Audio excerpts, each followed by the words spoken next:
Hello friends, आपका स्वागत है आपके यूट्यूब चैनल स्टडी जीके में। आज हम 27 अप्रैल से जितने भी करंट अफेयर के महत्वपूर्ण प्रश्न बन सकते हैं उन पर चर्चा करेंगे। साथ ही उनसे संबंधित महत्वपूर्ण तथ्यों पर भी बात करेंगे। तो ये जो वीडियो है वो आपकी किसी भी कॉम्पिटिटिव एग्ज़ाम के लिए यूज़फुल है। आपको ज़्यादा से ज़्यादा इससे जानकारी प्राप्त होगी, तो इसे लास्ट तक ज़रूर देखिएगा। तो इसी के साथ हम अपना सेक्शन शुरू करते हैं। और आज का पहला प्रश्न है, हाल ही में विश्व बौद्धिक संपदा दिवस कब मनाया गया? तो यहाँ पर राइट आंसर क्या है? ऑप्शन नंबर डी, 26 अप्रैल को। 26 अप्रैल को वर्ल्ड इंटेलेक्चुअल प्रॉपर्टी डे मनाया जाता है।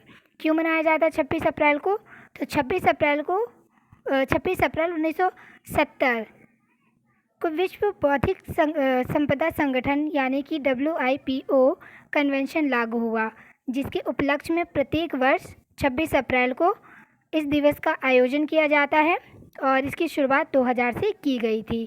ठीक है, इस साल की जो थीम है वो है IP and SMEs taking your ideas to market. तो ये थीम आप याद रखिएगा। और जो संस्था है इसका आयोजन करती है तो वो संस्था कौन सी है? तो वो है WIPO। क्या है? WIPO, इसका फुल फॉर्म है वर्ल्ड इंटेलेक्चुअल प्रॉपर्टी ऑर्गेनाइजेशन। इसकी स्थापना हुई थी 14 जुलाई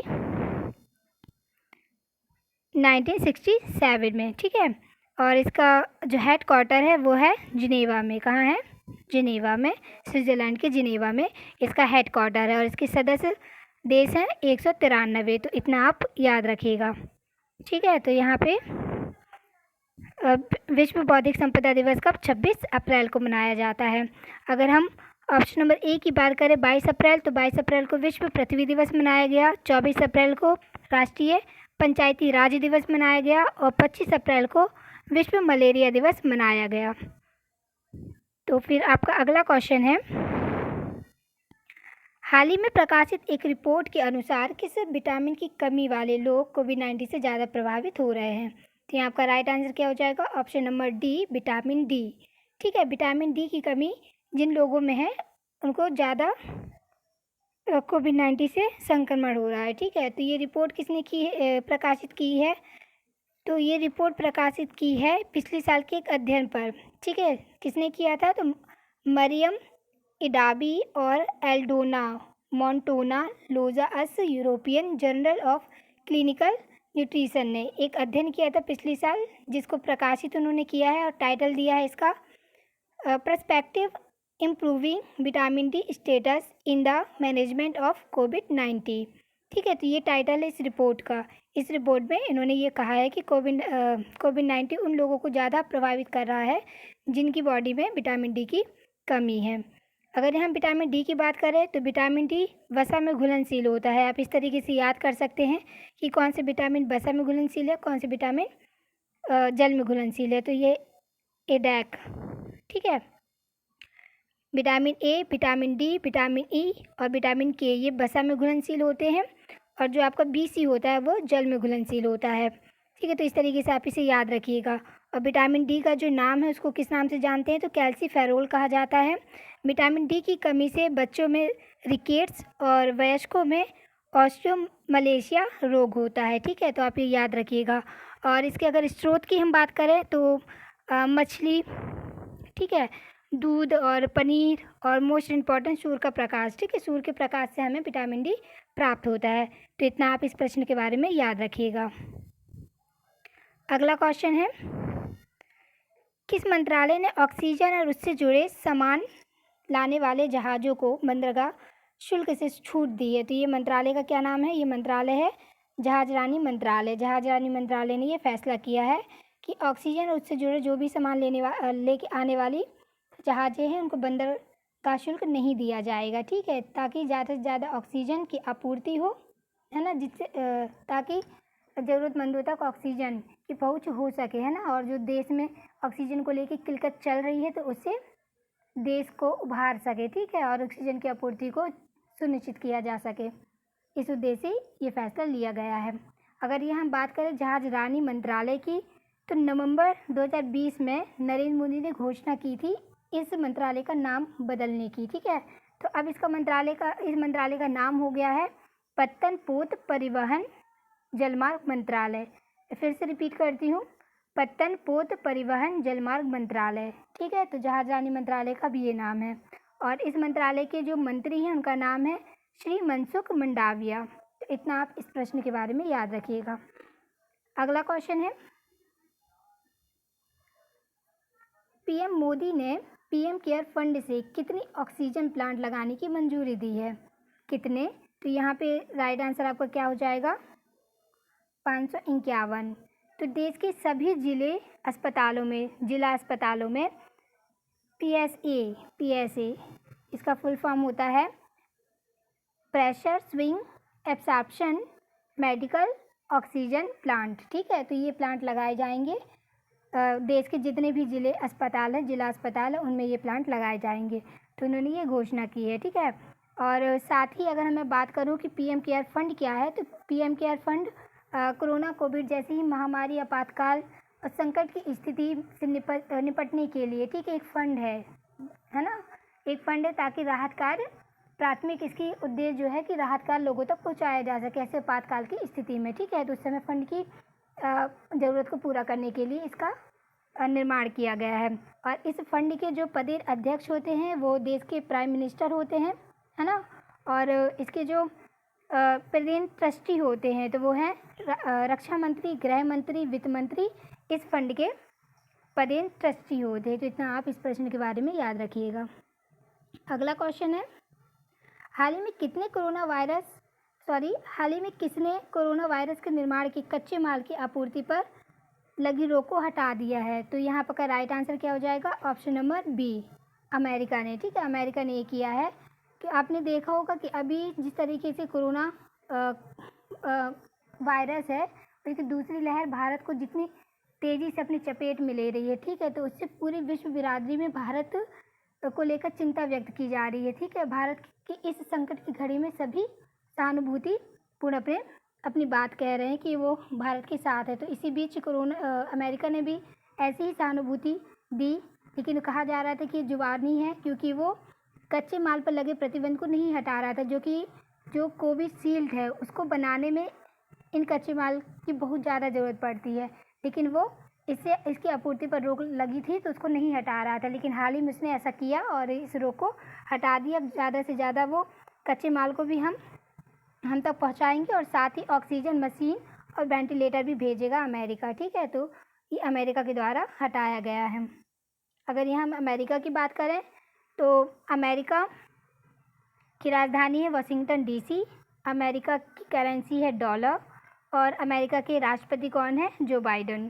ठीक है, और ये फैसला उन्होंने अभी हाल ही में ही अमेरिका के NSA मतलब कि national security adviser Jake Sullivan और भारत के NSA अजीत डोभाल के बीच टेलीफोन में यानी मोबाइल वार्तालाप हुई थी, उसके बाद ये घोषणा उन्होंने ये की है। तो आप इतना याद रखिएगा। अगला क्वेश्चन है, किस राज्य सरकार द्वारा नो मास्क नो मूवमेंट अभियान शुरू किया गया है? तो यहाँ राइट आंसर क्या हो जाएगा? Option number B, Rajasthan. ठीक है, राजस्थान राज्य सरकार ने ये अभियान चलाया है। यदि आप मास्क नहीं लगाएंगे तो आप किसी भी मूवमेंट को कोई भी मूवमेंट नहीं कर सकते, मतलब बिना मास्क के आप कुछ भी गतिविधियाँ नहीं कर सकते हैं। ठीक है, उस पर रोक इन्होंने लगाई है, उस तरीके से एक अभियान है। ठीक है, तो ये राजस्थान ने की है। चलिए, तो आपका अगला क्वेश्चन है, कोरोना मरीजों को सरकारी बेड न मिलने पर किस राज्य सरकार ने निजी अस्पताल का खर्च उठाने का फैसला किया है? तो यहाँ आपका राइट आंसर क्या है? Option number C, Uttar Pradesh. तो उत्तर प्रदेश की गवर्नमेंट ने ये फैसला किया है ना, ये व्यवस्था की है कि यदि मरीजों को जो कि कोविड कमांड सेंटर से निजी अस्पताल भेजे जाते हैं, ठीक है, तो उनका जो भी खर्च होगा वो स्टेट गवर्नमेंट उसका खर्च उठाएगी। ठीक है, तो इन्होंने ये व्यवस्था की है और ये वही मरीज होंगे जो कोविड कमांड सेंटर से भेजे जाएंगे निजी अस्पताल में। ठीक है, और साथ में यहाँ कहा गया है कि अगर निजी अस्पताल में कोई कोविड-19 का गरीब मरीज है, ठीक है, तो उसका इलाज आयुष्मान योजना के तहत किया जाएगा, मतलब उसके पे भी जो भी खर्च आएगा तो उसका आयुष्मान योजना के नियमों के तहत उसका भी खर्च स्टेट गवर्नमेंट वहन करेगी। ठीक है। और साथ में एक इम्पॉर्टेंट बात उन्होंने ये भी कही है कि यदि राज्य में कहीं भी कोविड मरीज की इलाज के अभाव में मृत्यु होती है तो इसके लिए डीएम और सीएमओ मतलब कि चीफ मेडिकल ऑफिसर ये पूरी तरीके से जवाबदेह होंगे, इन्होंने ये भी कहा है। तो ये अच्छी बात है, इससे ये ज़्यादा एक्शन मोड में आएंगे और ये कोशिश करेंगे कि कहीं पे भी ऐसी दुर्घटना ना हो कि इलाज के अभाव में किसी मरीज़ की जान जाए। ठीक है, तो ये अच्छी चीज़ें हैं। और अगर हम यहाँ पे उत्तर प्रदेश की बात करें तो उत्तर प्रदेश की स्थापना 24 जनवरी को हुई थी। 24 जनवरी को इसका स्थापना दिवस मनाया जाता है उत्तर प्रदेश का। और यहाँ पे सीएम है योगी आदित्यनाथ, इसकी राजधानी लखनऊ है और इसकी गवर्नर यहाँ पे है आनंदीबेन। ठीक है, तो आप इतना इस प्रश्न के बारे में याद रखिएगा।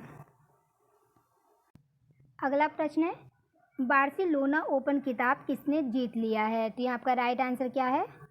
Option number B, Rafael Nadal ने। ठीक है, तो विश्व रैंकिंग में दुनिया के दूसरे नंबर के खिलाड़ी स्पेन के ये खिलाड़ी हैं राफेल नडाल।